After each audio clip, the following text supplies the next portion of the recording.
Сложно включить запись с самого начала. Сложно решиться, да?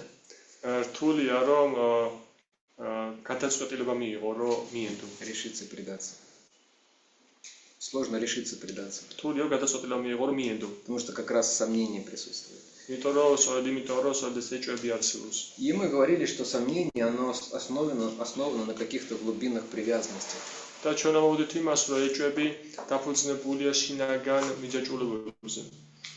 Вот.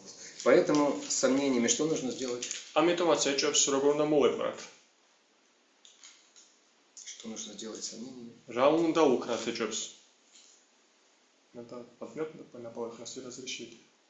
Да, нужно их разрешить, правильно. Избавиться от них по-другому.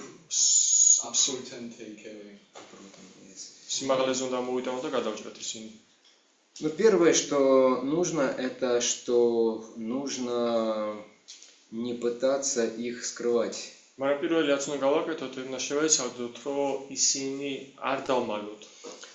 И не только от других, да, но и от себя. Когда преданный начинает практиковать, ему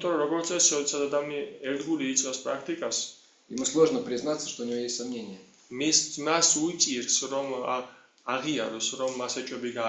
Почему?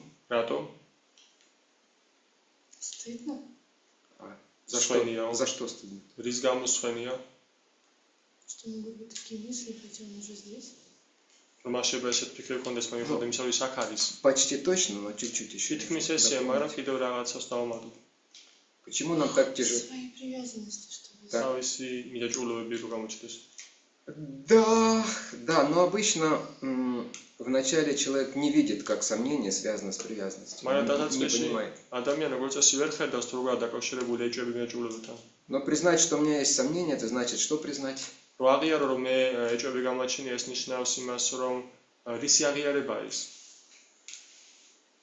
в чем-то не разбираюсь? Да, что это я что что-то значит? знаю. Да, Дина что-то говорит. Я говорю, что я что-то не знаю. Скажи. Я что-то не знаю, это означает, что я несовершенный преданный. И не серьезный преданный, устойчивый такой, не сильный преданный. Это сложно принять, да? Всегда сложно показывать слабости кому-то другому свои.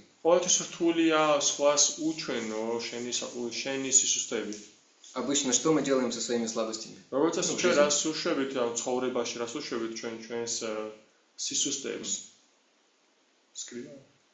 Скрываем, прячем, гримируем, чтобы не видно. Там у женщин может там после 40 или когда появляется морщина. Тут нужно их обязательно скрывать. То есть обычно, да, люди прячут свои слабые места, стараются прятать. И это понятно, потому что в материальной жизни эти слабости ваши будут против вас всегда использовать. То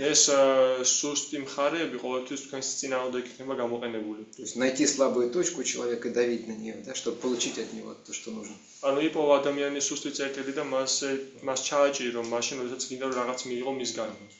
Но в духовной жизни все наоборот. Нам не нужно бояться показать, что мы несовершенные, что мы слабые, что мы грязные еще. Что мы...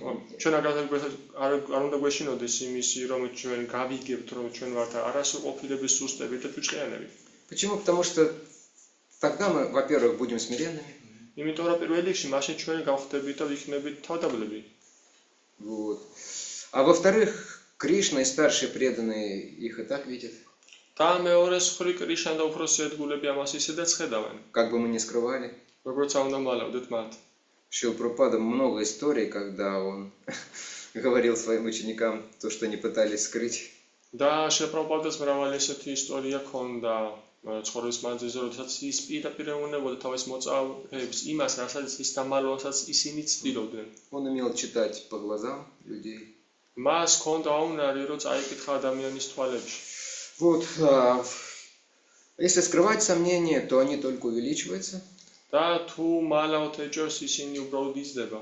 И хотя внешне все, может быть, выглядит нормально, და გარეგნულად შეიძლება ყველაფერი ნორმალურად გამოიყურებოდეს. как я сегодня взял яблоко, предложил Кришне.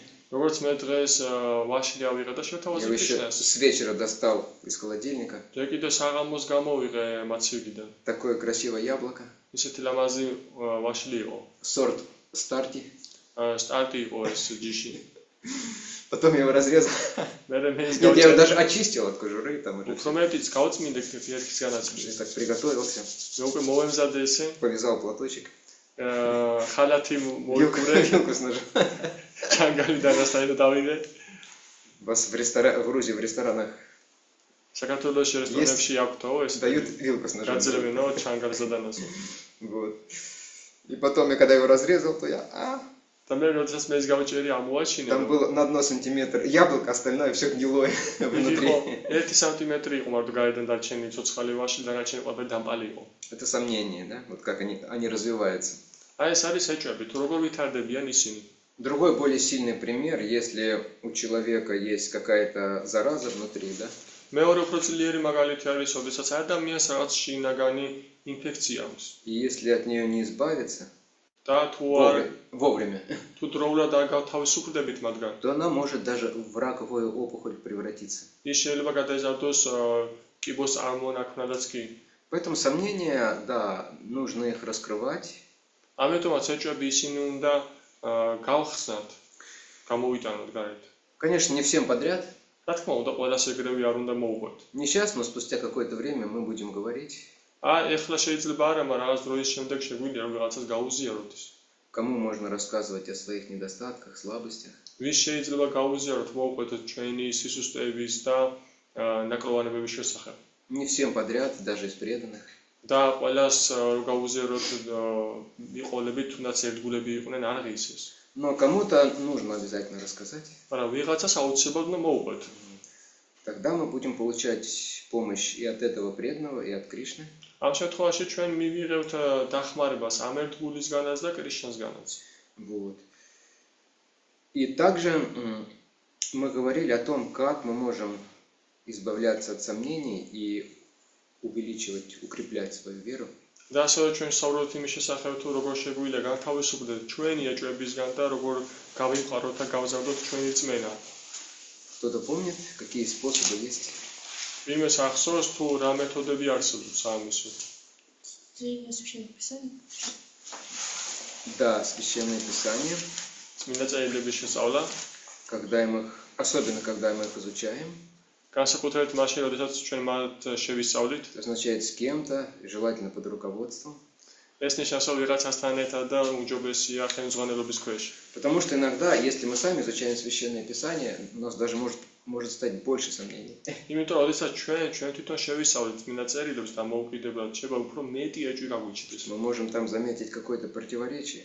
ჩვენ შეიძლება შევამჩნიოთ იქ რაღაც ურთიერთსაწინააღმდეგო რამ. Что-то неправильно понять. რაღაც არასწორად გავიგოთ.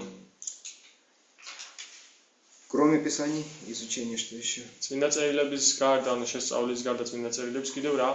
ერთგულებთან ურთიერთობა. Общение с преданными.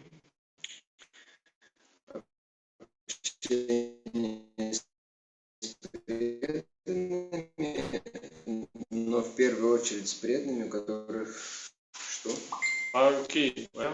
Вера есть. Да. ვისაც წმინდა გააჩნია. Если вы общаетесь с такими же, как вы, преданными, или даже еще покруче, და თუ თქვენ ურთიერთობთ ისეთივე ერთგულებთან, როგორც თქვენ ხართ და უფრო მაგრებთანაც, вы к нему подходите, знаешь, и говорите, знаешь, у меня вот сомнение такое есть. შენ მასთან მიდიხარ და ეუბნები, იცი მე ესეთი ეჭვი გამაჩნია. Говорит, у меня тоже такое сомнение есть. ისაც პასუხობს, კი, მეც ესეთი ეჭვი მაქვს. И даже еще вот такое есть сомнение, которого у тебя нет. და ესეთი ეჭვიც კი მაქვს, რომ მე შენ არ გაქვს. И вы начинаете еще больше сомневаться. Боже мой, куда я попал? და თქვენ უფრო მეტი ეჭვი გიჩნდება, თუ ღმერთო ჩემო, სად მოხვდი მე ეს? Все так плохо. ყველაფერი ესეც უნდად არის. Поэтому нужно общаться с теми преданными, у которых больше веры и меньше сомнений. ამიტომაც უნდა ვიერთვიერთოთ იმ ერთგულებთან, ვისაც მეტი წმენა აქვს და ნაკლები ეჭვები. Даже когда мы просто с ними будем находиться рядом, და მაშინაც კი, როდესაც ჩვენ უბრალოდ მათ გვერდით ახლოს ვიყოფებით. то есть у нас, по крайней мере, пока мы рядом с ними, все сомнения будут исчезать. როგორც მინიმუმ მაშინ, როდესაც ჩვენ მის გვერდით ვართ, მაშინ ყველა ეჭვი გაგვიქრება ჩვენ. Даже если мы все равно продолжим будем что-то не понимать по-прежнему, да? და მაშინაც კი თუ ჩვენ ისევ ვერ გავიგებთ ძველებურად რაღაცებს, Мы будем думать, ну, в принципе, все равно все хорошо. Вот. ჩვენ ვიფიქრეთ, რომ პრინციპში მაინც ყველაფერი კარგად არის. Но с этим разберемся, может быть, позже. ამაში კი გავერკვევით ცოტა მოგვიანებით.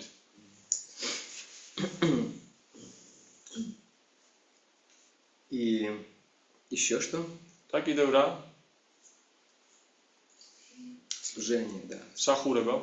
То есть, когда мы занимаемся служением, особенно регулярно, это тоже рассеивает сомнения. როდესაც ჩვენ გავდებით მსახურებით და თანაც რეგულარულად, ესაც ასევე ფანტავს, ანადგურებს ეჭვებს. Обычно, когда начинающие преданные приходят, у них бывают такие люди, бывает такой человек, его называют, например, в Калуге, где я проповедую, есть такой Антон. ასევე ესეთი ადამიანები, როდესაც თავიდან მოდიან კრიშნასნობიერებაში, კალუგაში, სადაც მე ვქადაგებ ხოლმე ანტონი ქვია ერთ ადგილს. Там преданные прозвали «Мистер Вопрос». მას ერთგულემაში არქვეს მისტერ კითხვა. Мистер Китхва. Вот. შეკითხო. Да. Но он служения никакого не делает, он только вопросы задает. მაგრამ ის არაფერ მსახურებას არ ასრულებს, არ ერთვება, უბრალოდ მარტო კითხებს სვავს. И более-менее они одни и те же. Тоже сколько не ездишь, сколько лет, одни и те же вопросы, по сути.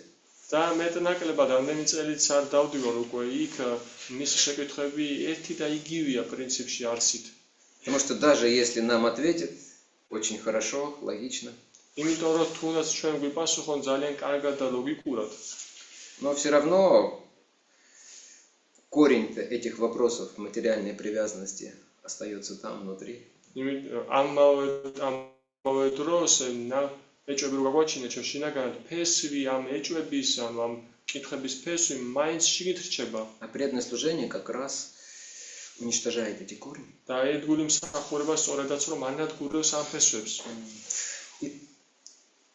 Так, однажды к Шриле Бхактисиддханта Сарасвати Такуру приехал специально из Калькутты профессор.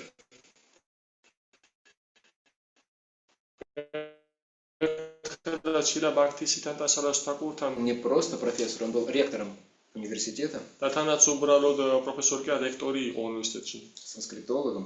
სანსკრიტოლოგი იყო. Вот. И он подошел к Бхактисиддханте Сарасвати и сказал: у меня есть вот несколько вопросов к вам, не могли бы вы ответить? Да? და ის მივიდა შრილა ბაქთისიდანტა სარასთაკურთან და მიმართა რომ იცით მე რამდენიმე კითხვა მაქვს თქვენთან და შეგიძლიათ რომ მიპასუხოთ მათზე? Но Махарадж ответил: я сейчас занят немного. მაგრამ მაჰარაჯმა უპასუხა რომ მე ხა ცოტაოდენ დაკავებული ვარ. Поэтому что ты можешь сделать вот там Пуджари Браман? ამიტომაც ახლა ის გაკეთება შეიძლება, აი იქ არის ბრაჰმანი პუჯარი. Вот он. Ты спроси у него, а что он не ответит тебе, тогда я отвечу. შენ მას კითხე და ისი უნატვით Нет, ты у него, ему задай эти вопросы. შენ მას დაუსვი ეს კითხვები, Он тебе что-то ответит, и если это будет недостаточно, я еще добавлю. და ის რაღაცას გიპასუხებს და თუ ეს არ იქნება საკმარისი, მაშინ მე კიდევ დავამატებ მას. И когда мы идем спрашивать что-то у Пуджари, обычно что происходит? და როდესაც ჩვენ მივდივართ პუჯარისთან რაიმე კითხვით, ეს რა ხდება მაშინ? Он на служение включает. Пуджари спрашивает нас в ответ: პუჯარი საპასუხოდ პასუხობს, გვეკითხება. а ты не могла бы вот это вот сделать? Почистить, принести? და შენ არ შეგიძლია რომ აი ესა და ეს მოიტანო, გაწმინდო. И вот Пуджари сказал: да-да, хорошо, но вот мне нужно парфеналии почистить, вот много накопилось. Вот. Давай ты поможешь мне, а я потом отвечу. და ამ დროს პუჯარი მუთხრა მას რომ კი გიპასუხებ, აი იცი აი ბევრი პარაფინალია დაგროვდა, გასაწმენდია, გასარეცხა და შეგიძლიაო დამეხმარო. Хорошо, что это ведическая культура, потому что Даже профессоры там были достаточно смиренные. კარგია რომ ეს ვედური კულტურა იყო, იმიტომ რომ იქ პროფესორებიც კი საკმაოდ თავდაბლები იყვნენ. То есть этот профессор около 2 часов натирал парфиналий. და ეს პროფესორი დაახლოებით 2 საათის მანძილზე ხეხავდა ამ პარაფინალიებს. По истечении 2 часов он такой стал счастливый. და 2 საათის შემდეგ ამ მიწურულს ისეთი ბედნიერი გახდა ის. И Пуджари спросил, ну какие у тебя вопросы? და პუჯარი კითხა, აბა რა კითხვები გაქვს? Сказал, нет никаких вопросов. მაგრამ არაფერი პასუხი კითხვა არ მაქვს. Потом пошел к Сиданте Сарасвати Такура. მე წავიდა ბაქთისითა და სარასტაკურთან. Вот. И тот спросил его, ну как, ответили тебе на вопросы? და მან კითხა, აბა გიპასუხეს კითხვებზე? Он говорит, да, я получил все ответы. მან უთხრა, რომ კი, მე მივიღე ყველა პასუხი И даже получил больше. და უფრო მეტიც მივიღე. Я получил способ, как можно найти ответ на любой вопрос. მე მივიღე პასუხად მეთოდი, როგორ შეიძლება გავცე ყველა ჩემს კითხვას პასუხი. То есть так действует преданное служение. და ასე მოქმედებს ერთგული მსახურება. А пример, как действует Писание, я тоже могу вам рассказать. და მაგალითი იმისა თუ როგორ მოქმედებენ წმინდა წერილები, ამის მოყოლას შემიძლია. Читан Чиран Прабху рассказывал свой опыт.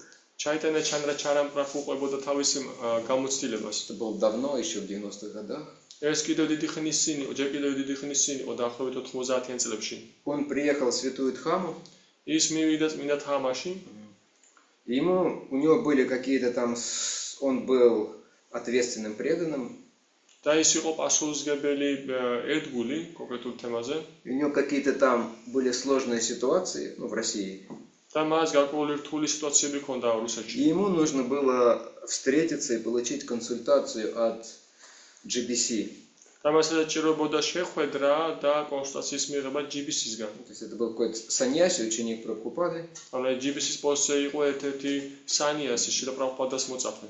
И вот он подошел к нему во Вриндаване и сказал, а не могли бы вы помочь мне разобраться, обсудить вот эти проблемы? და მან ის ვრინდავანში ნახა და მივიდა და მიმართა, რომ მე რამდენიმე კითხვა მაქვს და შეგიძლიათ რომ დამეხმარო და გადამაჭრიენოთ აი ეს კითხვები. Я сказал, ну у меня сейчас много собраний, но вот через 2 дня подходи ко мне, мы обсудим. და მან უპასუხა, რომ არა, ეხლა მე ძალიან დაკავებულო, ბევრი შეხვედრები მაქვს და 2 დღის მერე მოდი და გიპასუხებ. Сейчас, если есть время, старайся больше читать Бхагавад-гиту. და ეხლა თუ დრო გაქვს, საკმარია, თუ დრო გაქვს თავისუფალი, მაშინ შეეცადე უფრო მეტი იკითხო ბაგავად-გიტა. И он эти 2 дня читал Бхагавад-гиту. და ის ამ 2 დღის მანძილზე ძალიან ყურადღებით იკითხულობდა ბაგავად-გიტას. И потом, когда его этот GBC встретил и сказал, ну что, давай обсудим. და როდესაც ეს GBC შეხვდა, შემდეგ ჯერზე მას მოდი, აბა ვისაუბროთ. Сказал, да не, я все понял. არა, საჭირო მე ყველაფერს მივხვდი. Нет ни вопросов, ни проблем. არა, აღარ მაქვს რაღაც კითხვები და რაღაც პრობლემები. То есть вот так это действует. ეს აი ესე მოქმედებს. И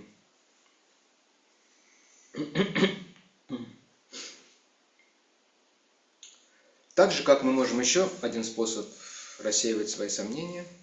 და ასევე კიდევ ერთი მეთოდი არსებობს, თუ როგორ შეგვიძლია ჩვენი ეჭვების გაფანტვა, გაქარწყლება. Наблюдать за собой и другими. ეს შეგვიძლია დავაკვირდეთ საკუთარ თავს და სხვებს. То есть мы следуем процессу, другие преданные следуют. ჩვენ მივყვებით პროცესს და სხვა მიყვებიან პროცესს. И мы смотрим, какие изменения происходят. და ჩვენ ვხედავთ და ვაკვირდებით თუ რა ცვლილებები ხდება. Вот. Даже если мы в себе не замечаем, но в других мы обычно замечаем.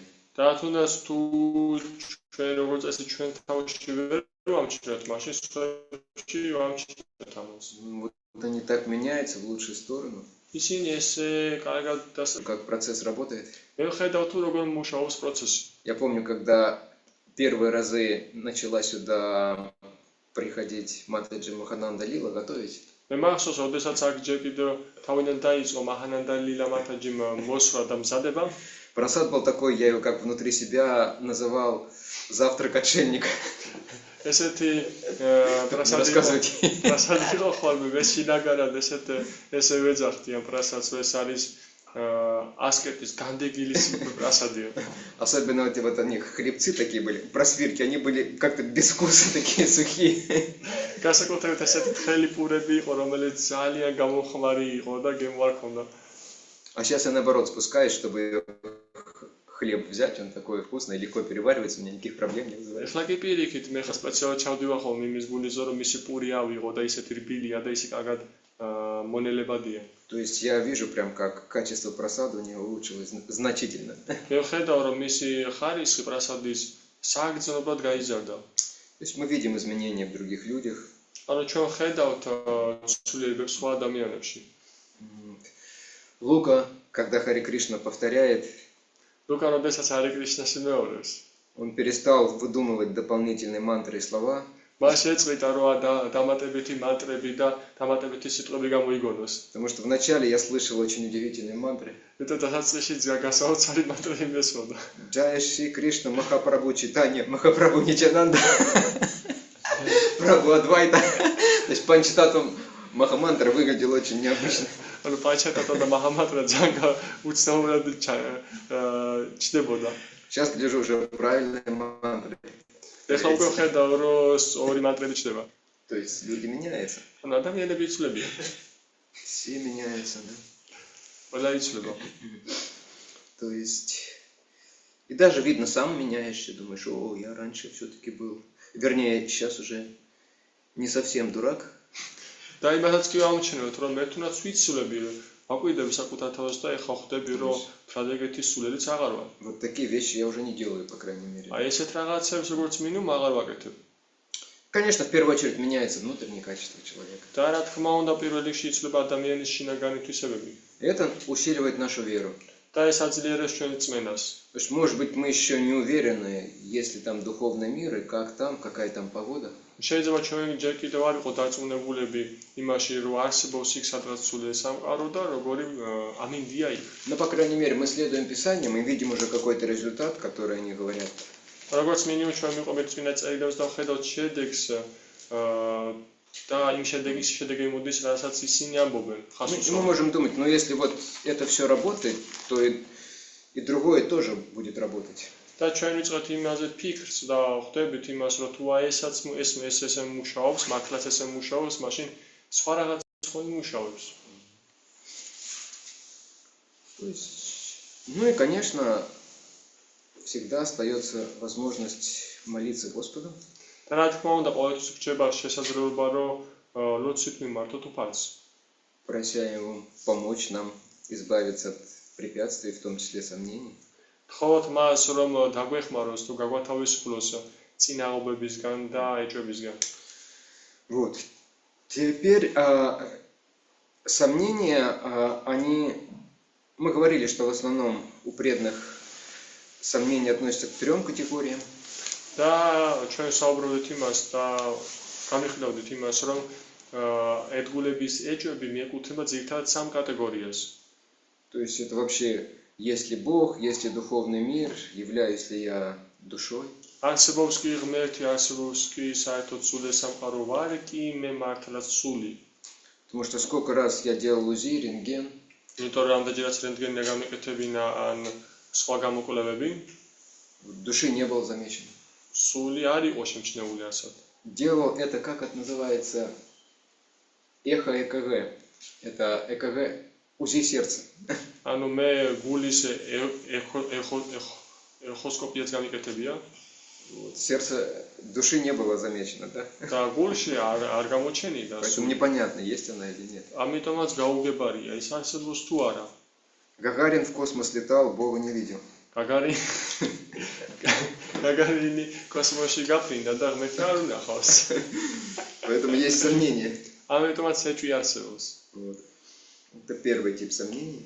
ეს არის პირველი ტიპის ეჭვი. Также может быть сомнение. Я уже 3 года Хари Кришну повторяю. ასევე შეიძლება ეჭვი არსებობდეს, რომ მე უკვე ალბათ 3 წელია ჰარი კრიშნას ვიმეორებ. 5 лет повторяю, да? 5 წელი ვიმეორებ, ხო? Я еще не стал миллионером. მე კიდე ჯერ არ გავხდა 8 მილიონერი. У меня даже нет своего дома. მე ჩემი სახელიც კი არ მაქვს. Только комнатку приходится делить на двоих. მარტო ერთ ოთახის გაყოფა მიწევს, გაზიარება მიწევს სხვასთან ერთად. Если бы Бог был бы, он наверняка бы он что-нибудь сделал, бы устроил. ღმერთი რო არსებობდეს, ალბათ რაღაცას მოაწოვდა, ხომ? В конце концов, я кому это Харе Кришна повторяю? ბოლოს და ბოლოს ვისთვის ვიმეორებია ჰარი კრიშნას. Ну, какие-то другие желания у нас есть сокровенные, они могут еще не исполняться, да? და ასევე სხვა საკრალური სრულებიც გვაქვს, ხომასია, რომელიც ჯერ არ სრულდება. Мы можем сомневаться в существовании Бога по этому поводу. და ამის გამო შეიძლება ჩვენ ვეჭობდეთ ღმერთის არსებობაში. Особенно, когда проблемы приходят, განსაკუთრებით მაშინ, როდესაც პრობლემები მოდის. это искреннее возмущение. მოდის გულწრფელი ბრაზი. Это за все мои старания, за мою чистую преданность. ეს მთელი ეს მივიღე, მხოლოდ ჩემი ძალისხმევების სანაცვლო და წმინდა ერთგულების სანაცვლო. Такого не может быть, если Бог есть, да? ესეთი რაღაც შეუძლებელი იქნებოდა ღმერთი რო არსებობდეს მართლაც. Второй тип сомнения, кто помнит какой? მეორე ტიპის საჭებების ახსოვს რა არის ეს?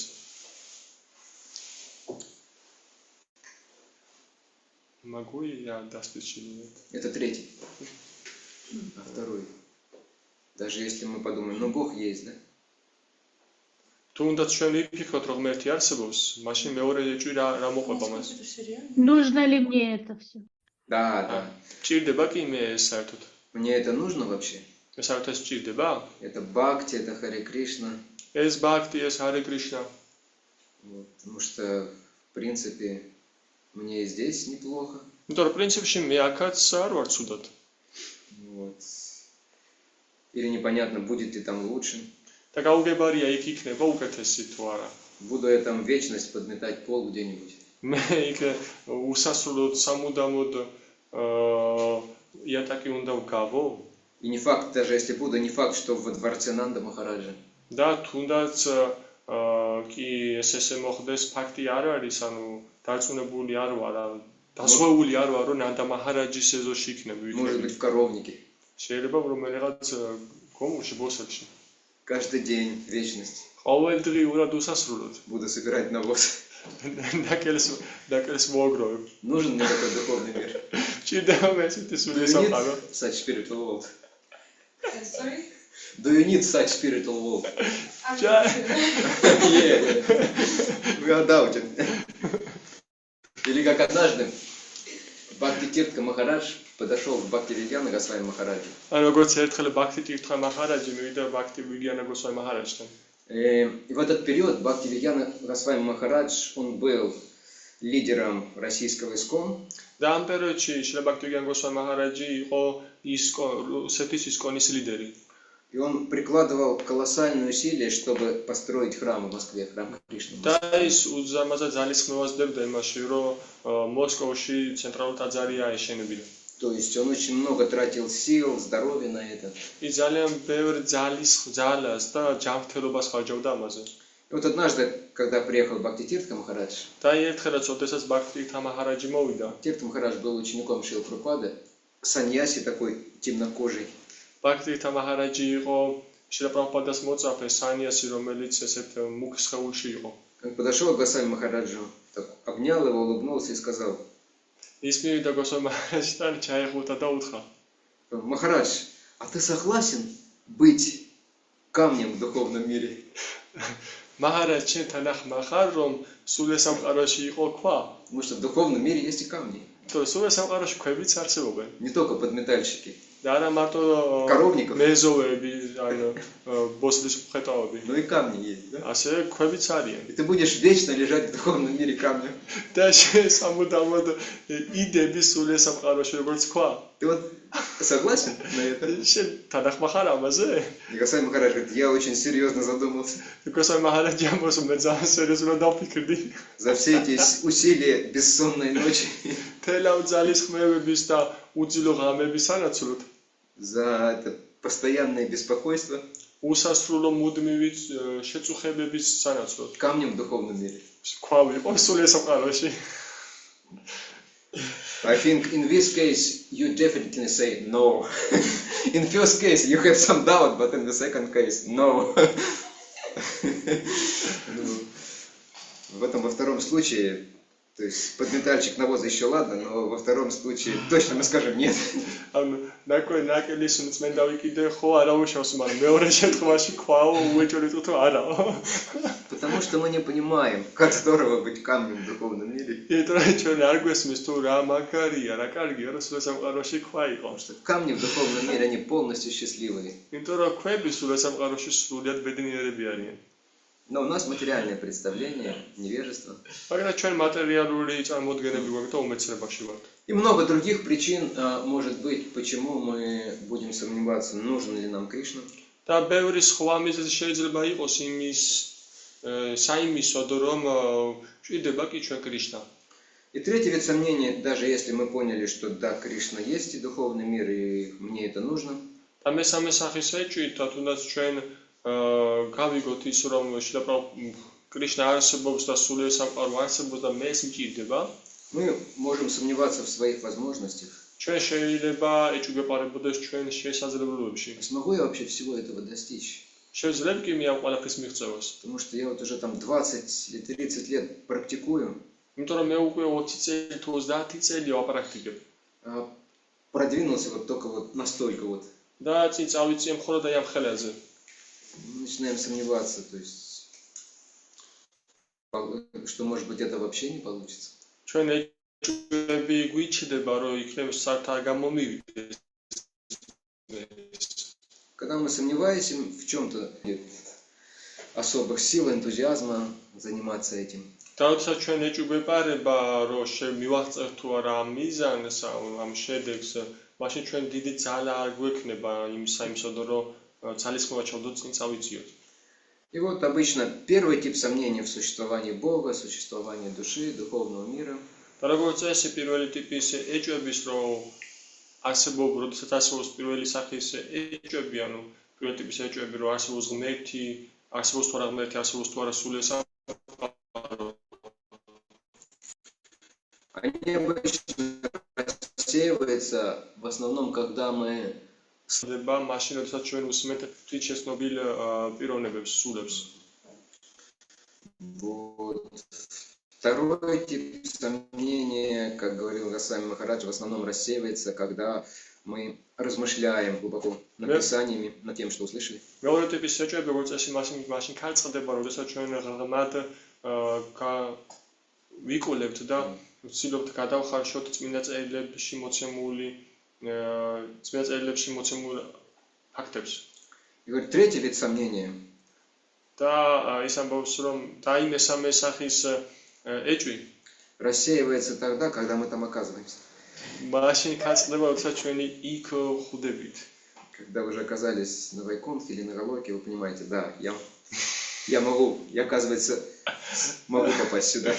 როდესაც ჩვენ ხვდებით ვაიკუნთაზე ან გოლოკაზე, მაშინ ამბობთ, რომ კი, როგორც ჩანს, მე შემიძლია რომ აქ მოვხვდე. Но на самом деле, даже здесь мы видим, как у других получается. მაგრამ სინამდვილეში ჩვენ აქაც კი ვხედავთ, რომ როგორ გამოსდის სხვებს. Вот вроде вот он или она там пришли одновременно с нами или там чуть раньше. აი როგორც მაგალითისთვის ის მოვიდა ჩემთან ერთად ცოტაოდენ ადრე. Но потом с ними вот начали такие вещи происходить, и там кто-то, например, оставил тело в Ямуне, во Вриндаване.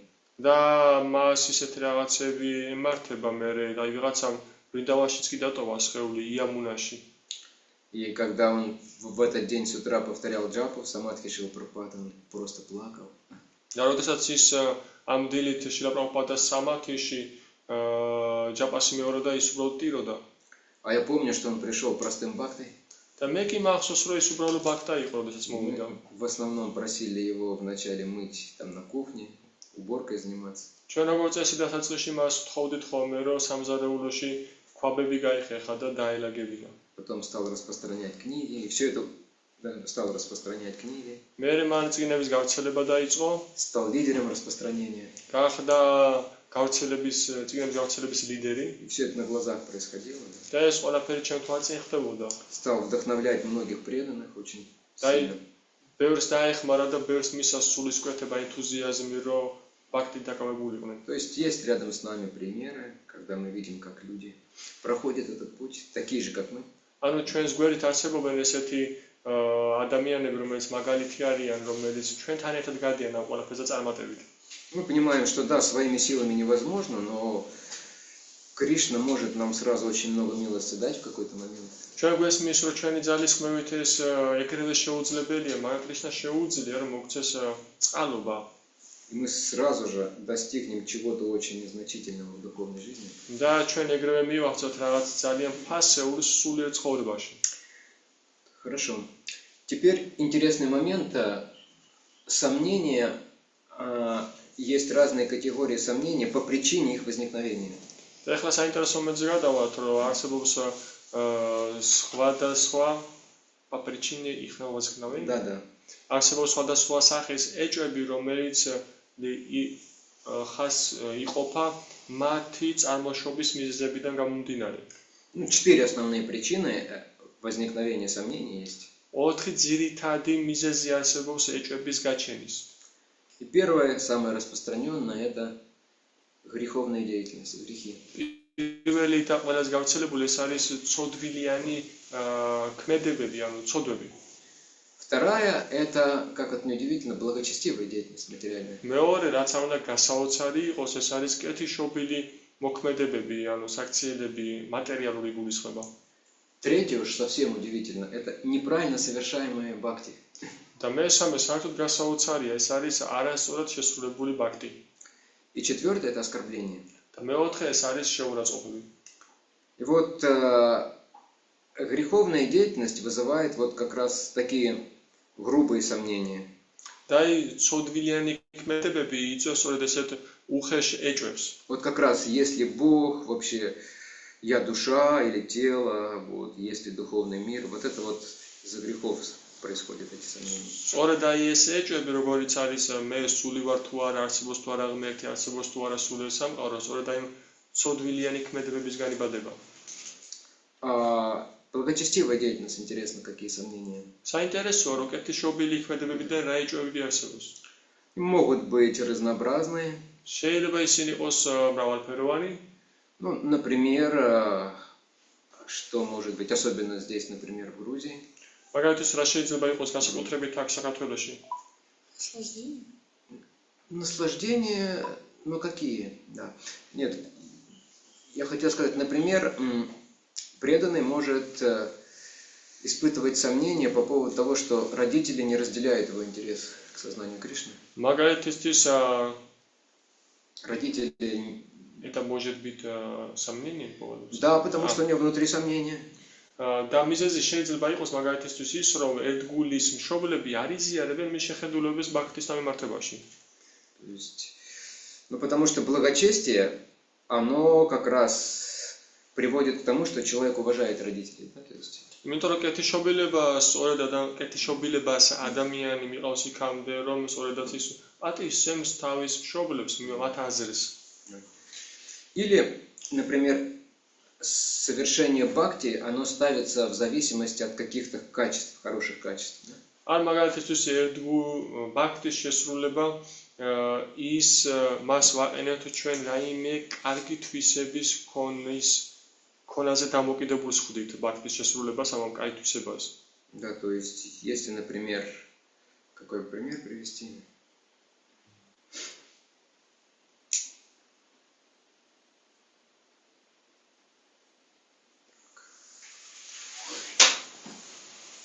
Когда есть какое-то хорошее качество, и мы думаем, если у нас его нет, то я не могу бхакти заниматься.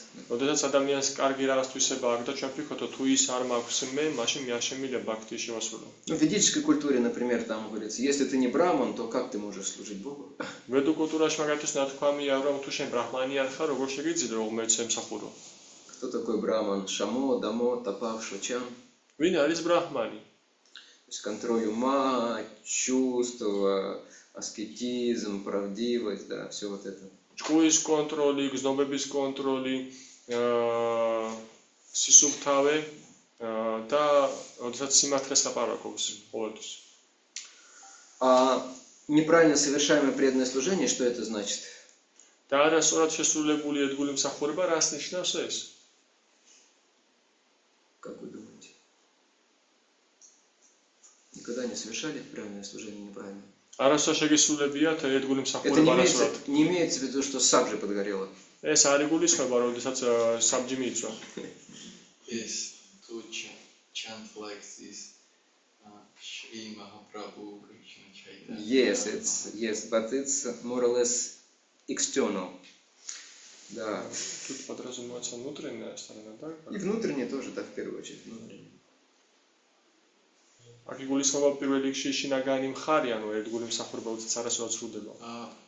When we are doing for some gain, for something, როდესაც ჩვენ ვაკეთებთ რაღაცის გამო, როდესაც რაღაცის გამო ვასრულებთ, ან გარებით ვასრულებთ ერთ მსახურებას. Когда у нас какой-то мотив не совсем правильный, очень сильный. როდესაც ჩვენ რაღაც მოტივი ძალიან არასწორი გვაქვს, ძალიან ძლიერი. Например, человек, он может, то есть он делает акцент на чем-то, что не является прям самым главным. მაგალითად, ადამიანი როდესაც ძალიან ძლიერ აქცენტს აკეთებს, ანუ ყოდობა ძალიან დიდად აპყრობს იმას, რაც არ არის მთავარი. Например, вот главное в преданном служении перед входом в храм мыть ноги. მაგალითად, ერთგულ მსახურებაში მთავარია, რომ სანამ ტაძარში შევაბიჯებ, ფეხები დავიბანო. Потому что об этом говорится в Писаниях, прежде чем войти в храм, нужно мыть стопы, там, руки, рот. ამის შესახებ წმინდა წერილებში არის საუბარი, რომ სანამ ტაძარში შევდივარ, უნდა დავიბანო ფეხები, ხელები და წყალი გამოვიდო. Ну, то есть ритуалам может очень большое значение придаваться. ანუ რიტუალებს შეიძლება ძალიან დიდი ყურადღება მახვილდებოდეს, დიდი მნიშვნელობა ენიჭებოდეს ემეტად. Вот, если человек вот такое имеет сознание, больше сосредоточен на ритуале, то у него будут в духовной жизни проблемы. აი თუ ადამიანს ასეთი ცნობიერება გააჩნია და ძალიან ძლიერ არის კონცენტრირებული რიტუალებზე, მაშინ მის სულიერ ცხოვრებაში დიდი პრობლემები იქნება. Я помню, Рахини Суд Прабху, это один из духовных учителей. მე მახსოვს როჰინი სუდა პრაბჰუ ეს არის ერთ-ერთი სულიერი მოძღვართაგანი. Духовный учитель Бхактивинода Прабху, Шиви Прабху, да. ის არის სულიერი მოძღვარი ბхактивинода პრაბჰუსა და შივი პრაბჰუსი. Кришна Смарана Прабху. კრიშნა სმარანა პრაბჰუსიც. В начале 90-х он очень часто приезжал в Россию, в Москву еще чаще. 90-იანი წლების დასაწყისში ძალიან ხშირად მოდიოდა მოსკოვში და ამ ქვეყნებში. И однажды ему нужно было после утренней лекции уезжать быстро куда-то на программу, в другое место. ერთხელაც დილის ლექციის მერე მას საჭიროებოდა სწრაფად გადასულიყო სხვა ლოკაციაზე, სხვა ლექცია, სხვა პროგრამა უნდა წაიყვანა. Вот, и с ним должен был ехать один переводчик. და მასთან ერთად უნდა წასულიყო ერთი მთარგმნელი. И он сказал переводчику: давай быстро выезжаем. მან უთხრა მთარგმნელს, რომ მოდი სწრაფად გავიდეთ. А тому нужно было совершить омовение, но потому что он посетил туалет. და მას განბანო უნდა მიიღო, იმიტომ რომ მან ის ესტუმრა მანამდე туалетს. Сказал: Прабху, а можно я омою сейчас быстро и поедем? და მან უთხრა, რომ პრაბჰუ შეიძლება მე სწრაფად გადავივლებ ხა წყალს და წავიდეთ. Но Махарадж сказал: у нас нет времени, не нужно омываться, выезжаем. მაჰარაჯმა კი უთხრა, რომ ეხა დრო არ აქვს ჩვენ და არ არის საჭირო, რომ ეხა წყალი გადაივლო და გავიდეთ ეგრევე. Все равно побежал омываться. ის მაინც გაიქცა წყლის გადასავლებლად. Рахин Суд Прабху уехал, не стал его ждать. და როჰინი სუდა პრაბჰუ წავიდა, არ დაელოდა მას. То есть вот такие вот привязанности, такого типа сомнения возникают. და აი ესეთი ტიპის მიჯაჭვლებიდან ესეთი ტიპის საჭები ჩდება. То есть, например, чтобы заниматься бхакти, нужно обязательно быть знатоком Писаний. ანუ მაგალითი რომ იმისათვის რომ დააკავდე ბაქთით აუცილებლად უნდა ერკვეოდე კარგად წმინდა წერილებში. Или быть аскетичным, спать только на полу. უნდა იყო ასკეტური და გეძინოს ხოლო დიატაგზე. Я помню, я имел счастье общаться с одним учеником Прабхупады. Мы с ним лежали в одной комнате в госпитале в Бомбее. მე მქონდა ესეთი ბედნიერება, რომ მე მქონდა საშუალება, რომ მე ურთიერთთან რაღაც პერიოდის მანძილზე შრა პრაბჰუპადას მოწაფეს და ბომბეის ჰოსპიტალში ერთ პალატაში ვიწექით რაღაც პერიოდი. И он рассказывал про свой первый храм в Америке, в котором он жил, Искон. ის მიყვებოდა თავის პირველ გამოცდილებას, როდესაც პირველად ცხოვრობდა ამერიკაში ისკონის ტაძარში. Это было в Денвере, Колорадо, штат Колорадо. ეს იყო კოლორადოს შტატში დენვერში. И говорит, у нас были очень строгие правила. და ის ამბობდა, რომ ჩვენ ძალიან კაცრი წესები გქონდა.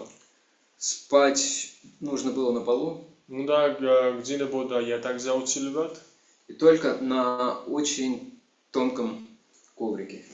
და მხოლოდ ძალიან თხელ ძისაგებზე.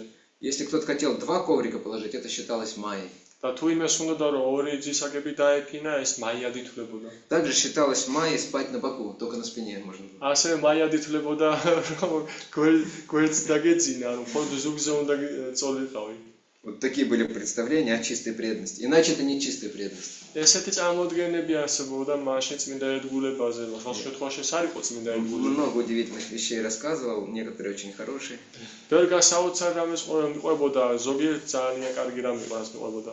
То есть, ну вот мы ставим бхакти в зависимости от аскезы или от образованности.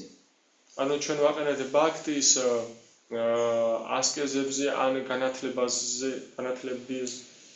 განათლებაზე დამოკიდებულს ხვდით ბაქტის. И также неправильно совершаемое преданное служение, оно может, например, вызывать проблемы с тем, что у нас и в этой жизни неправильный мотив. და ასევე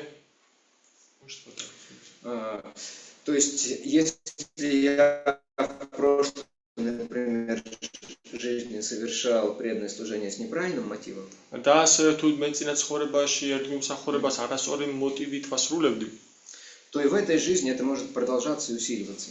და ეს შეიძლება ამ ცხოვრებაშიც გრძელდებოდეს და ძლიერდებოდეს. Например, если в прошлой жизни я был очень привязан к славе, чтобы меня прославляли, чтобы меня слушали, чтобы у меня были последователи.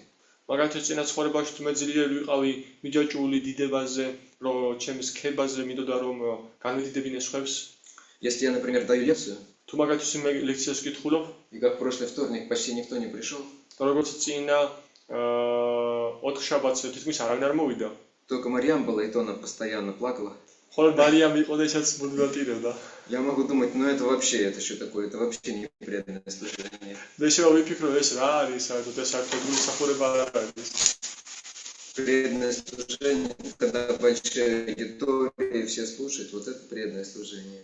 ერთგული მსახურება არის, როდესაც დიდი აუდიტორია და ყველა ისმენს. А когда 1-2 человека, ერთი ან ორი ადამიანი საერთოდ ღირსვამი დავკავდეთ. то есть я ставлю в зависимость свое служение от того, как другие на него реагируют, воспринимают. ანუ მე ვაყენებ ჩემს ერთგულ მსახურებას იმის ქვეშ თუ როგორ აღიქვავენ ჩემს მსახურებას სხვები. Ватса Прабху, мой хороший друг, он рассказывал свой опыт. ვაცსაპრაბჰუ ჩემი კარგი მეგობარი მიზიყვებოდა თავის გამოცდილებას, აზიარამატებული და კარგი მქადაგებელია. И он уже привык к большим аудиториям, когда много людей собирается. და ეს უკვე მიეჩვია დიდ აუდიტორიებს, როდესაც ბევრი ადამიანი იკრიბება. И вот его пригласили в один московский храм, там у нас несколько храмов было. და ის მიიწვიეს ერთ რუსეთის ტაძარში, ბევრი ტაძარი ჰქონდა. По-моему, на воскресную программу или на субботнюю программу, когда много людей приходит. მეგონია საკვირა პროგრამა იყო, ან შაბათის პროგრამა იყო, ან მაშინ როდესაც ბევრი ადამიანი მოდის. Говорит, я захожу, там 10 человек всего сидит. მე ის ამბობს ყვება რომ მე შევედი და იქ მხოლოდ 10 ადამიანი ზის სულ. Говорит, сразу все настроение упало, что такое? Стоило ехать из-за этого. თელი განწყობა გამიფუჭდა და ეგრევე ვფიქრობდი რომ ღირთ და საერთოდ რა ამ ხალხზე გამოვიარე. Что же обычно аудитория 100-200 человек, ну нормально.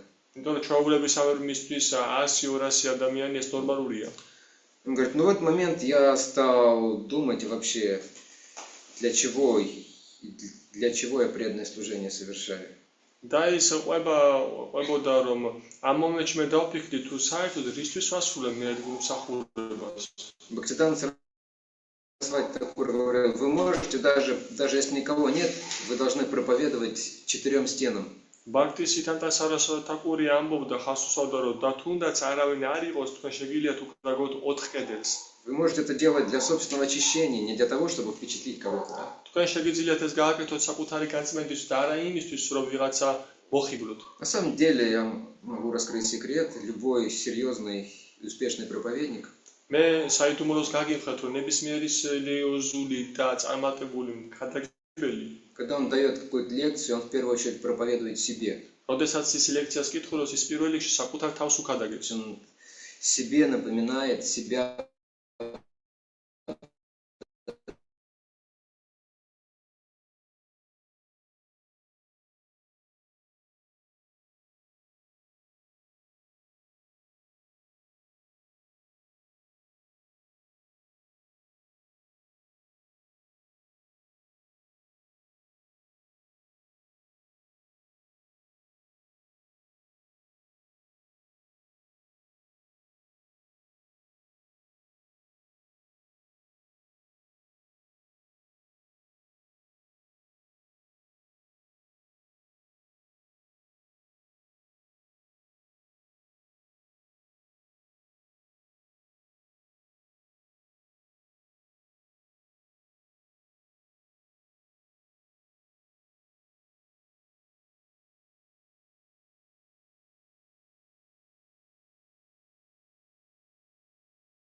Они начинают, приводят к сомнению в преданных, к саду, в настоящих преданных. Они приводят к сомнению в саду, да? В садку. Сомнения. როგორც წესი მათ მივყავართ სათუებში, ანუ სათუების მიმართ გვიჩნდება ჩვენი ეჭვი ერთგულების То მიმართ. есть какой-то преданный, старший, там, духовный учитель что-то говорит, а человек сомневается. Для чего он это говорит? Какая у него выгода есть? Да? ან რომელიღაც უფრო გული სულიერ მოძღვარი რაღაცას ამბობს და ჩვენ გვიჩნდება ეჭვები რისთვის ამბობს ამას რა მოგება უნდა მიიღოს ამით. Наверное, какая-то корысть у него есть, как-то он хочет, что-то он хочет с этого поиметь, какое-то наслаждение, какой-то бонус. ალბათ რაღაც Корысть, как всегда. Нет. Some selfish desire, how to say in Georgian. ეგოისტური სული. Yeah, ო, რაღაც ეგოისტური სურვილია გამოძრავი საფათ. вот. ანგარებით. То есть, и он не может слушать с открытым сердцем, такой человек. და ესეთ ადამიანს არ შეუძლია უკვე რომ ღია გულით უსმინოს. Он сомневается в словах шастры, в Кришне в самом может сомневаться. იმიტომ რომ მას უკვე ეჭვი ეპარება სიტყვებში, შასტრების სიტყვებში, კრიშნას სიტყვებში. То есть это самые такие глубинные, серьезные сомнения, от которых тяжелее всего избавиться. ანუ ეს არის ყველაზე ღრმა და სერიოზული ეჭვები, რომელიცგანაც განთავისუფლება ყველაზე რთულია. Я свой опыт рассказывал вот этой группе. მე აი ჩემ გამოცდილებას უზიარავდი ამ ჯგუფს. Я не сам даже оскорбление совершил, а просто услышал оскорбительные слова по отношению к своему духовному учителю. მე თავად კი არ ჩამიდენია რა იმე შეურაცხყოფა, არამედ უბრალოდ მოვისმინე შეურაცხყოფელი სიტყვები ჩემი სულიერი მოძღვრის მიმართ. Я от неожиданности не отреагировал правильным способом. მე მოულოდნელობისგან სწორად ვერ მოვახდინე რეაგირება ამაზე. Как нужно реагировать, это мы будем сейчас не спрашивать, это мы будем обсуждать дальше. როგორ ღირს როგორ რეაქცია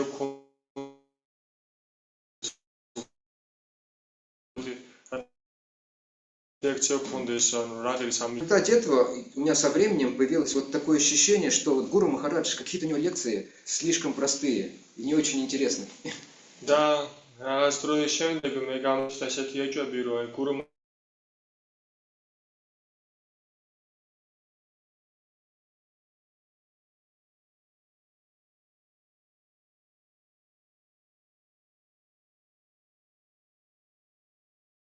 Сразу появились. აი ესეთი ნატიფი ეჭვები გაჩნდა ეგრევე. То есть это очень отравляет нашу духовную жизнь. ეს ძალიან წამლავს ჩვენს სულიერ ცხოვრებას. Поэтому в первую очередь нам рекомендуют даже избегать больше не грехов, а аппаратов. ამიტომაც ჩვენ რეკომენდაციას გვაძლევენ, რომ პირველ რიგში ძალიან ძლიერ ვარიდოთ თავი არა თუ ცოდვებს, არამედ აპარატებს. Но об этом мы будем еще очень подробно говорить, когда будем тему вайшнавских отношений обсуждать. და ამის შესახებ ჩვენ ძალიან დეტალურად ვისაუბრეთ მაშინ, როდესაც ვაიშნაური ურთიერთობების თემას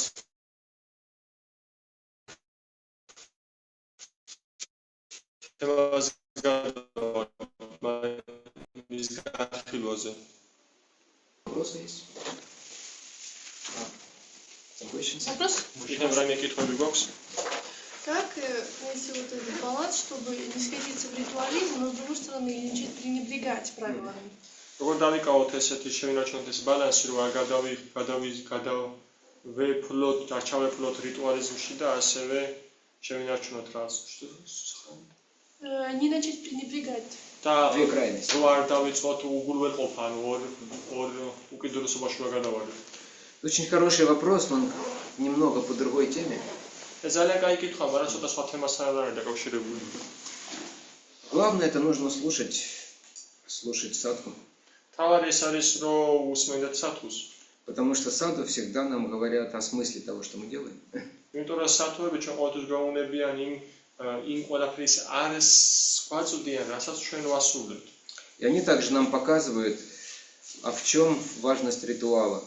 და ისინი ასევე გვიჩვენებენ თუ რაშია რიტუალების არსი. То есть они дают нам это понимание самбхам. ანუ ისინი გვაძლევენ ამის გაგება სამბათას. То есть слушать и прислушиваться к их словам. ანუ გვესმოდეს და უსმენდეთ მათ სიტყვებს. И это помогает нам найти вот эту вот золотую середину. და ეს გვეხმარება ჩვენ რომ ვიპოვოთ ეს უხროს შუალედი. С одной стороны быть достаточно строгим, ერთის მხრივ ვიყოთ ძალიან კაცრები, а с другой стороны иметь глубокое такое понимание и чувство, почему я этому всему следую. და მეორეს მხრივ მქონდეს შინაგანი გააზრება, გაგება და გრძნობა თუ რატომ ვაკეთებ ამ ყველაფერს. В начале духовной жизни есть всегда склонность больше делать упор на вот ритуалы, да? სულიერი ცხოვრების დასაწყისში ყოველთვის გვაქვს ესეთი მიდრეკილება, რომ პირველ რიგში შევასრულოთ რიტუალები. Например, человек учится проводить пуджу. Вы еще не проводили пуджу в Прабхупаде, нет? მაგალითად, ადამიანი სწავლობს პუჯის ჩატარებას, მაგრამ პრაბჰუპადას პუჯა ჩაგეტარებიათ? Там что самое важное в начале, о чем вы думаете? იქ რა არის ყველაზე მნიშვნელოვანი? რაზე ფიქრობთ ხოლმე? Через духовного учителя надо думать. Это вы продвинутые пуджари уже. სულიერი მოძღვრის გავლით ნავატარე აკეთებდეთ ეს წიწასული პუჯარი. Обычно в первую очередь все сознание сосредоточено. Так, 4, 2, 3, 7, не забыть. 4, 2, 3, 7. პირველი შეიძლება კონცენტრირებული იმაზე, რომ 4, 3, 7, ანუ რამდენჯერ დავატრიალო მე ეს. Важно не забыть вначале воду предложить, а потом платочек, не наоборот, да? თავარია რომ არ დამავიწყოს, ჯერ წყალი შეთავაზო და მე наჭერი, ანუ Вначале. Да. И, о боже, лишь бы получилось в раковину протрубить. და მე თვითონ ოღონდ გამომივიდეს რომ ნიჟარას ჩავბერო კარგად. То есть, ну, это уровень новичка, и это нормально для него. ანუ ეს არის დამწყების დონე და ეს ნორმალურია მისთვის. Для новичка бхакти как раз вначале проявляется в том, чтобы внешне все делать правильно. დამწყებისთვის ბაქთი სწორედ იმაში ვლინდება, რომ თავიდან გარეგნულად გააკეთოს ყველაფერი სწორად. Потому что, в принципе, вначале не может быть какой-то глубины такой осознанности, глубинных такого понимания и чувств. იმიტომ რომ პრინციპში დასაწყისში ვერ იქნება შინაგანი გააზრება ძლიერი და შინაგანი სწორი ხედვა. Но потом, по мере, так скажем, взросления, уже нужно начать размышлять и понимать, а для чего я это делаю, вот в чем смысл всех этих ритуалов, да? Что это мне даст. და შემდეგ უკვე ეს დასრულებისკენ როცა მივდივართ, როცა დოდესაც ვიზრდებით, მაშინ უნდა გაგვიჩნდეს შინაგანი კითხვები, რა ვაკეთებ ამ ყველაფერს, რა არის ამის არსი. Это в основном приходит благодаря общению с более старшими преданными. და როგორც წესი ეს უკვე моდის ურთიერთობის წყარობით უფრო სერგულებთან, წიწასულებთან. Однажды Шрила Прабхупада гулял утром по Майяпуру с учениками. Ertā Шрила Прабхупада Майяпурში შეინოდა თავის მოწაფეებთან ერთად. Здесь все, не знаю, Елена была в Майяпуре? Все были в Майяпуре, видели Гангу, да? ყველა იყო Майяпурში Гanga უნახავს. В то время там не было этих... Не были на Ганге? А, вы не были в Майяпуре, да, я знаю. You are not visiting Майяпур, only Вриндаван. But maybe you see Джамуна. Вот. И в то время там были поля, там не было всех этих строений, что сейчас вы видели. და იმ დროს იქ მინდვრები იყო, არ იყო ყველა ეს შენობები არ იყო მაშინ. Они гуляли с утра, подошли к Ганге. ისინი დილიდან შეინოდნენ და განგას მოახვლოდნენ. Была такая хорошая погода, солнце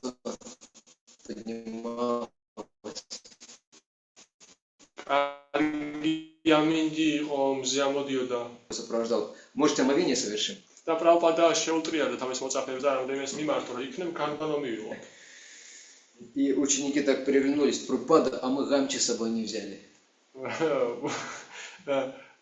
მოწაფეებმა გაიკვირეს და უთხრეს პრაბჰუპადა, ჩვენ გამჩები არ წამოგვიყვია თან. А в ведической культуре это признак цивилизации, чтобы часть тела до колен была покрыта, даже у мужчин. და ვედურ ცივილიზაციაში ეს არის ცივილიზობულობის ნიშანი, რომ სხეულის ნაწილი მუხლებამდე დაფარული იყოს. Прабхупада посмотрел так, учениц нет, матач нет, как-то так. А говорит, давайте в кубки. პრაბჰუპადა მიყვიხედაო და ანუ ჩემ მოწაფე გოგონები არ არიანო, ხო? ანუ სხვები არ არიან უცხოები, ხო? მოდი კაუპინებით ჩავხდეთ. Шрила Прабхупада, и все говорят, джай, Прабхупада. და შეიძლება პრაბჰუპადა და პანო დაიყვირა, ჯაი პრაბჰუპადა. Счастливо совершили омовение. ბედნიერება მიიღეს განკარგვა. Но это Прабхупад был. მაგრამ ეს პრაბჰუპადა იყო. Он мог что-то отодвинуть, когда это нужно было, что мешало каким-то более серьезным вещам. მას შეეძლო რაღაც გვერდით გაეწია, როდესაც ეს საჭირო იყო, რაც ხელს უშლიდა უფრო მნიშვნელოვან რაღაცებს. Например, есть такой принцип поклонения божествам, მაგალითად, არსებობს ესეთი პრინციპი ღვთაებების მსახურებაში, который из вас сейчас никто не сможет следовать. რომელიც მიყოლასაც თქვენგან ეხლა ვერც ერთი ვერ შეძლებს. Говорится, если пуджари совершает пуджу, და ნათქვამია იქ, თუ პუჯარი პუჯას ატარებს и в храм приходит гость და ტაძარში მოდის სტუმარი в это время, и о госте некому позаботиться, და სტუმარზე რომ მიზრუნოს არავინ არ არის ეხლა. пуджари должен остановить свою пуджу, уделить время гостю, პუჯარი უნდა გააჩეროს თავისი საქმიანობა, ანუ პუჯა და ყურადღება მიაქციოს სტუმარს. и потом вернуться и закончить поклонение Господу. და შემდეგ უნდა დაბრუნდეს და დაასრულოს უფლის მსახურება. Потому что самый важный вид служения для Господа – это не следить за тем, что вы ему предлагаете, да? იმიტომ რომ ყველაზე მნიშვნელოვანი მსახურება უფლისთვის ეს ის კი არ არის, რომ ყურადღებით დააკვირდეთ თუ რას თავაზობთ უფალს. А беспокоиться о том, что кто-то вот получил возможность вернуться к нему, начать отношения с ним. არამედ ღელავდეთ იმაზე, რომ ვიღაცას საშუალება მიეცა, რომ მასთან დაბრუნდეს, რომ განივითაროს მასთან ურთიერთობა. Хорошо. Остальное потом. დანარჩენი შემდეგ. Luca, you had a question? Yes, now I have two questions. Already two. But if possible, the question connecting with our topic, today's topic. Okay. First. So, as I understood, we can... მოდი ქართულად ჯობია, რომ Бета не Сакартвело.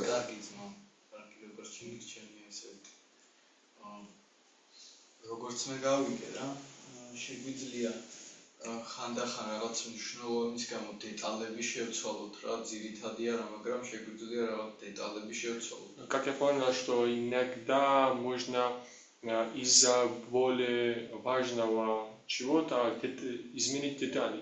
თუ ეს საჭირო არის. Если это нужно. Yes. Да, совершенно верно. Но, как правило, для этого нужно быть достаточно опытным. მაგრამ როგორც წესი, ამისათვის უნდა იყოს საკმაოდ გამოცდილი. Обычно это делают ачарьи. როგორც წესი, ამას აკეთებენ აჩარიები. Особенно Бхактисиданта Сарасвати и Шрила Прабхупада, они серьезно изменили детали. განსაკუთრებით ბхактისიდანტა სარასვატი თაკურმა და შრილა პრაბჰუპადამ ძლიერ შეცვალეს დეტალები. Например, поклонение божествам то же самое. მაგალითისთვის ღვთაებების მსახურებაც ასევე არის ამ კატეგორიაში. Вот раньше поклоняться божествам могли только браманы. და იადრებ ღვთაებების მსახურება, ანუ შეთავაზება მხოლოდ ბრაჰმანებს შეეძლოთ. А непосредственно на алтаре только мужчины браманы. და უშუალოდ ალტარზე ანუ ღვთაებების მსახურების დროს მხოლოდ კაცი ბრაჰმანები. Что Шрила Прабхупада сделал? შრილა პრაბჰუპადამ გააკეთა. Сейчас кто у нас на алтаре? ეხლა ვინ არის ჩვენთან არტარში, ვინ არის? В основном матач. ძირითადად მათაჯები. Далеко не все из них браманы. და ყველა მათგანი საერთოდ და უმეტესი მათგანი საერთოდ არ არის ბრაჰმანი. То же самое он давал посвящение тем, кому вообще нельзя давать посвящение. და უფრო მეტიც, ანუ ის აძლევდა ინიციაციას მათ ვისთვის მიცემაც, ვისთვისაც ინიციაციას მიცემას არ შეიძლება. Да, много других вещей. Почему? Потому что он понимал, может быть, здесь я немного нарушу, но зато эффект, позитивный эффект от этого будет гораздо больше. Რატომ? იმიტომ რომ მას ესმოდა და ხედავდა რომ აქ შეიძლება რაღაც პატარას დავარღვე, მაგრამ პოზიტიური ეფექტი ამის სანაცვლოდ ბევრად დიდი იქნება. И на самом деле это ведический принцип, то есть пожертвовать чем-то второстепенным ради более важного. და სიმდიდრეში ეს არის ვედური პრინციპი, რომ გაჭირო რაღაც მეორე ხარისხოვანი უფრო პირველ ხარისხოვანის სანაცვლოდ. Но опасность в том, что мы можем не понять, что важно, что второстепенно. მაგრამ საშიშროება იმაშია, რომ ჩვენ შეიძლება ვერ გავიგოთ რა არის პირველ ხარისხოვანი და რა არის მეორე ხარისხოვანი. Пока мы сами не станем достаточно чистыми и опытными в духовной жизни. სანამ ჩვენ თვითონ არ გავხდებით საკმარისად სუფთები და გამოცდილების სულიერ ცხოვრებაში. და ერთსაც ვიტყვი მოკლედ, ან შეკითხვაც არის და თან დაზუსტება მინდა რა. თუ ასე ვთქვათ, გავიგე და აღვიქვეს დღევანდელი ინფორმაციები და ცოდნა. ყოველი ეჭვის ძირი, ან როგორც გავიგე, არის შეცდომა, ანუ შეცდომით აღქმული, შეცდომით გააზრებული, შეცდომით გაკეთებული რა, ანუ ისე როგორ არ ვაკეთებთ, როგორც უნდა გაგვეკეთებინა, როგორც უნდა გაგვეაზრებინა. Уроки такой уточнительный вопрос, он говорит, что я хочу уточнить, я правильно понял или нет, что, как я понял, корень всех сомнений является то, что что-то мы неправильно воспринимали, что-то неправильно поняли, так или нет? Корни? ანუ ეს შეცდომითი ასე ვთქვათ, ანუ მარტო გაგება არა, გაკეთება, აღქმა, გააზრება, ანუ ეს ყველას გულისხმობ რა, ანუ ეს შეცდომები არის ძირი ეჭვების? Я подразумеваю не только, что неправильно понял, а неправильно в том числе и зело, неправильно подействовал, и это является, получается, что это является корень всех сомнений. Корнем сомнений является привязанность материальная, которая есть у нас. ეჭვების ფესვს წარმოადგენს ჩვენი მატერიალური მიჯაჭვულობები, რომელიც გაგვაჩნია.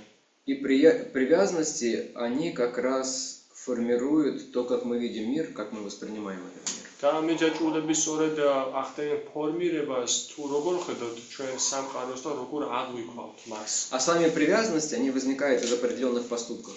და თვითონ მიჯაჭვულობები ჩნდება, იბადება გარკვეული კონკრეტული მოქმედებებიდან. То есть, да, по большому счету начинается все с поступков. ანუ დიდწილად ყველაფერი იწყება ქმედებებიდან. Благодаря определенным поступкам мы получаем определенные привязанности. კონკრეტული რაღაც გარკვეული ქმედებებიდან ვიღებთ გარკვეულ მიჯაჭვულობებს. И через эти привязанности, как там, через очки мы смотрим на мир уже.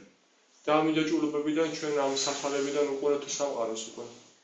И, так скажем, материальные привязанности, это значит такие искривленные, замутненные линзы. და ესე ვთქვათ, მატერიალური მიჯაჭვულობები ეს არის ეს ლინზები, რომელიც ის ხედვას грихავს, ასე ვთქვათ. Если бы у меня такие очки были, я бы сейчас смотрел, и передо мной такие монстры сидели бы здесь. ფორმას უცვლის გამოსახულებას და მე სიცოცხლეები მქონდა, რომ მიდანაც უყურებოდი ჩემ წინ ესეთი მონსტრები იჯენ დროს. А когда очки правильные и они прозрачные, то мы видим все правильно так же. და როდესაც სათვალეები სწორია და ისინი გამჭვირვალეებია საკმარისად, მაშინ ჩვენ ყველაფერს სწორად ვხედავთ. Харе Кришна. Мы на этом остановимся. ჩვენ ამას შევჩერდებით. Небольшое домашнее задание. პატარა საშინაო დავალება გვექნება. Ну, я сейчас озвучу, но я потом либо сам переведу, либо кому-нибудь вышлю на английском, чтобы перевели на грузинский. მე ახლა გავაჟღერებ, მაგრამ მე ვიღაცას მივცემ, ან ვიღაცას ვთხოვე რომ თარგმნოს, ის ინგლისურად არის და ქართულად რო ითარგმნოს. Это относится к вопросам, которые могут возникать либо у нас, либо кто-то из других людей может нам задать. ეს უთნება კითხვებს, რომელიც შეიძლება ჩვენ გქონდეს, ან ვიღაცა სხვამ შეიძლება დაგვისვას ეს კითხვა. Как бы вы ответили на них? როგორ უპასუხებდით თქვენ მათზე? რა პასუხს გასცემდით? То есть, если Бог добрый, то почему так много страданий в этом мире? თუ უფალი კეთილია, მაშინ რატომ არის ამდენ ტაჯვა ამ სამყაროში? Первое. Второе, нам смогут спросить, как вы можете доказать существование Бога? მეორე შეიძლება ჩვენ ვკითხონ, როგორ შეიძლება რომ დაამტკიცო უფლის არსებობა. Ученые также говорят, у вас просто какая-то вера, но у нас есть настоящее знание, наука. და მეცნიერებმა შეიძლება გითხრან, რომ თქვენ რაღაც წმენა სფლობთ, მაგრამ ჩვენ გაგვაჩნია ნამდვილი ცოდნა, მეცნიერება გაგვაჩნია. Также люди могут говорить, ну, вера это для слабых людей, у которых есть там определенные комплексы неполноценности. და ასევე შეიძლება ვიღაცებმა გითხრან, რომ წმენა ეს არის სუსტი ადამიანების უნარი და რაღაც კომპლექსებია. Вот. Сильному человеку верить не нужно. ძლიერ ადამიანს წმენა არ ჭირდება. И последний вопрос, который тоже связан с возникновением сомнений. და ბოლო კითხვა, რომელიც ასევე დაკავშირებულია ეჭვების გაჩენასთან და ეჭვების გაჩენასთან, Это что делать и как воспринимать, когда преданный, особенно старший, ეს არის რა უნდა გავაკეთოთ, როგორ უნდა აღვიქვა განსაკუთრებით თუ ეს არის უფროსი ერთგული, ведет себя неправильно, ანუ და ეს ერთგული არასწორად იქცევა. делает что-то, явно делает что-то не так. აშკარად რაღაცას არასწორად აკეთებს. Вот. Небольшое домашнее задание. ეს არის პატარა საშინაო დავალება. Я потом... Ответы на эти вопросы вам в личку прислать. Да, можно, потому что если обсуждать, это много времени займет. და პასუხები შეგვიძლია პირდაპირ უნდა მიწოთ აქ შრაფუს პირადად და На занятии, поэтому лучше присылать, да.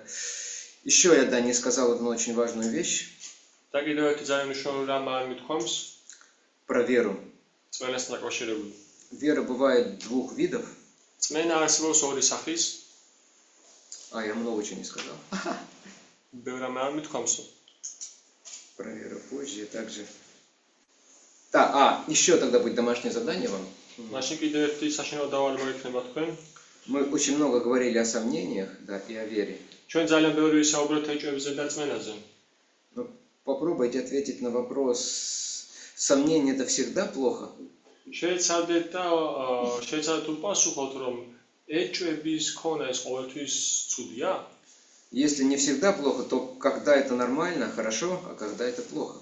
თუ რომ ყოველთვის არ არის ეს ცუდი, მაშინ როდის არის ეს კარგი და როდის არის ცუდი? Это тоже второй вопрос. Хорошо. ეს მეორე კითხვა არის ასევე. Можно вопрос? Есть время? У меня есть, у вас не знаю. ერთი კითხვა მაქვს თუ დრო გვაქვს.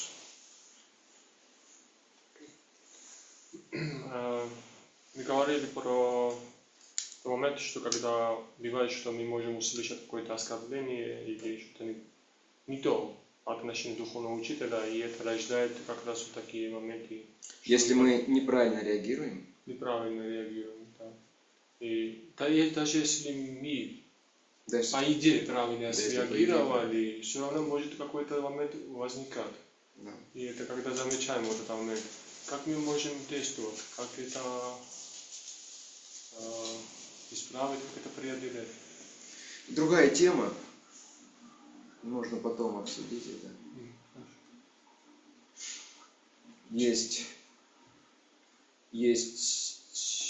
Есть предписание или совет, как действовать, когда мы либо совершили оскорбление, либо стали свидетелями.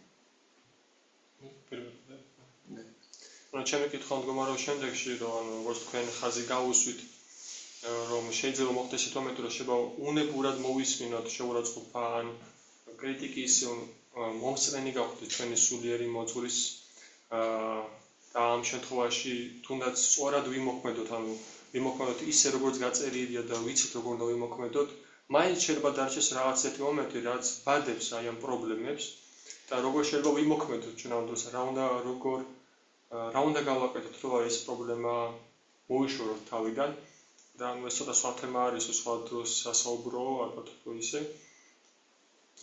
მაგრამ არსებობს კონკრეტული განაწერები, კონკრეტული მეთოდოლოგია, თუ როგორ შეგვიძლია ჩვენ რა ძალისხმევა შეგვიძლია ჩავდოთ, რომ გამოვასწოროთ ეს.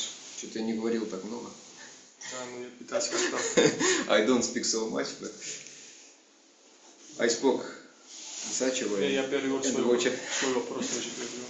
Окей.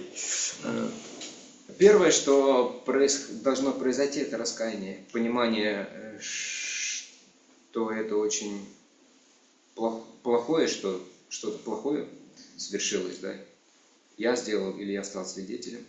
პირველ რიგში უნდა მოხდეს ეს არის სინანული მონანიება უნდა დადგეს პირველ, იმიტომ რომ პირველ რიგში უნდა გავაცნობოთ, რომ მე რაღაცა ძალიან ცუდი გავაკეთე, არასწორი, ან მე გავხდი მოწმე ძალიან ცუდი საქციელის. Вот это вот такая глубокая эмоция, раскаяние, что это очень плохо, и желание это исправить. ეს ძალიან ძლიერი ღმა ემოცია და გააზრება იმის, რომ ეს ცუდია და სურვილი, რომ ამისგან გავთავისუფლდეთ. Ну, по крайней мере, даже если нет эмоций, должно быть хотя бы понимание, что вот это вот оскорбление, это очень опасно. და როგორც მინიმუმ თუ ემოცია არ არის, მაშინ მინიმუმ გააზრება და მონანიების სურვილი უნდა იყოს, რომ და გვინდოდეს ამისგან გათავისუფლება. Когда мы понимаем, что я кого-то оскорбил, кому-то больно сделал, что я не прав, что обычно мы делаем? როგორც ესოცა ჩვენ გვესმის, რომ მე რაღაც არასწორად გავაკეთე, ვიღაც შეურაცხყოფ, ვიღაცას კივილი მივაყენე, როგორც ეს რას ვაკეთებთ ჩვენ? Просим прощения. Да, нужно попросить прощения, загладить как-то это. პატიებას ვთხოვთ, როგორღაც უნდა მოვაშუშოთ ეს ჭრილობა. И нужно обязательно сделать что-то противоположное оскорблению, чтобы компенсировать это. დაუცილებლად გავაკეთოთ რაღაც საპირისპირო შეურაცხყოფისა იმისათვის, რომ კომპენსაცია მოვახდინოთ ამის. То есть прославить этого человека, послужить ему лично. განვადიდოთ ეს ადამიანი, პირადად ვემსახუროთ მას. То есть и попросить Господа, чтобы Он помог избавиться нам чтобы в будущем мы в такой ситуации не попадали. ანუ თხოვოთ უფარს, რომ დაგვეხმაროს, რომ მომავალში აღარ მოხვდეთ ესეთ სიტუაციაში. Уже в следующий раз быть очень аккуратным и внимательным. და შემდეგში ვიყოთ ძალიან ფრთხილები და ყურადღებიანები. Когда мы видим, что кого-то понесло или меня вот-вот понесет. როდესაც ჩვენ ხედავთ და ხვდებით, რომ აი ვიღაცას ახლა აიტაცებს ეს, ანუ მე გამიტაცებს ეს მდგომარეობა.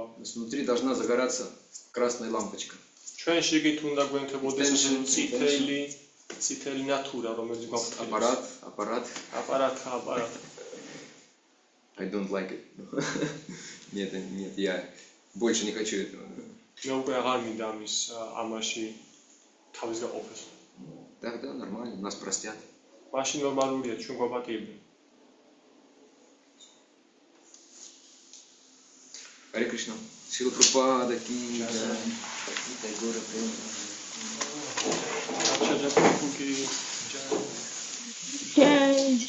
Харе Кришна, мои поклоны, спасибо большое.